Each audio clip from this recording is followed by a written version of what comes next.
વડગામ તાલુકાના ઢેલાણાના વ્યક્તિએ લોનનું દેવું ભરપાઈ કરવા માટે પોતાના જ મોતનું તરખટ રચી રૂપિયા 2.26 કરોડનો વીમો પાસ કરાવવા 4 માસ અગાઉ મૃત્યુ પામેલા ગામના જ વ્યક્તિનો મૃતદેહ શમશાનમાંથી બહાર કાઢી કારમાં મૂકી સળગાવી દીધો હતો। પોલીસે આ કારસ્તાનમાં સામેલ 3 સાગરીતોની અટકાયત કરી મુખ્ય આરોપીને ઝડપી લેવા માટે તપાસ હાથ ધરી છે।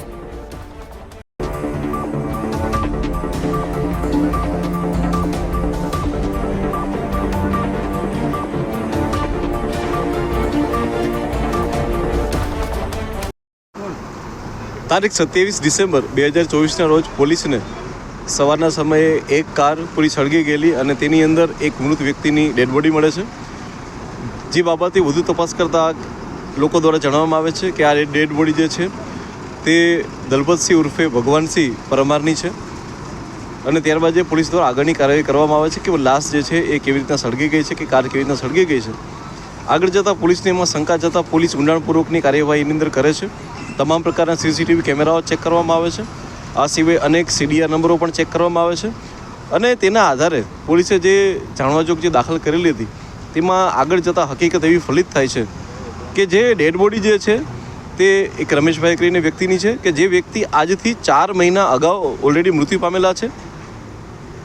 દલપતસિંહ ઉર્ફે ભગવાનસિંહ પરમાર દ્વારા અને તેના 3 ઈસમો દ્વારા ખૂબ મોટા પ્રમાણમાં લોન લીધેલી હોય એ લોન ભરપાઈ ના થતાં આ લોકો દ્વારા દલપતસિંહ ઉપર 1 કરોડનો અકસ્માત મૃત્યુ વીમો લેવામાં આવે છે તથા સાથે સાથે LICની એક 26 લાખની પોલિસી લેવામાં આવે છે। અનેક ગુનાહિત કાવતરું રચવામાં આવે છે કે જેમાં સ્મશાનમાંથી એક ડેડ બોડીને લઈ આવી કારમાં ગોઠવવામાં આવે છે અને ત્યારબાદ રાત્રે એ કારને સળગાવી દેવામાં આવે છે અને ત્યારબાદ એવું પ્રસ્થાપિત કરવાનો પ્રયત્ન કરવામાં આવે છે કે અકસ્માતમાં તેમનું મૃત્યુ થયેલું છે। ખરેખર પોલીસે જે CCTV કેમેરા ચેક કરીએ છે તેમાં અન્ય ઈસમો એમને રાત્રિના સમય થતાં વહેલી સવારે એમના બાઇક ઉપર છાપી વિસ્તારમાં મૂકવા જતા અને ત્યારબાદ એમને આગળ ક્યાંક લઈ જતા એવું સ્પષ્ટ દેખાઈ આવે છે। અન્ય 3 ઈસમોની પોલીસે ધરપકડ બી કરેલી છે અને તેમની ઉપર ગુનો બી નોંધેલો છે।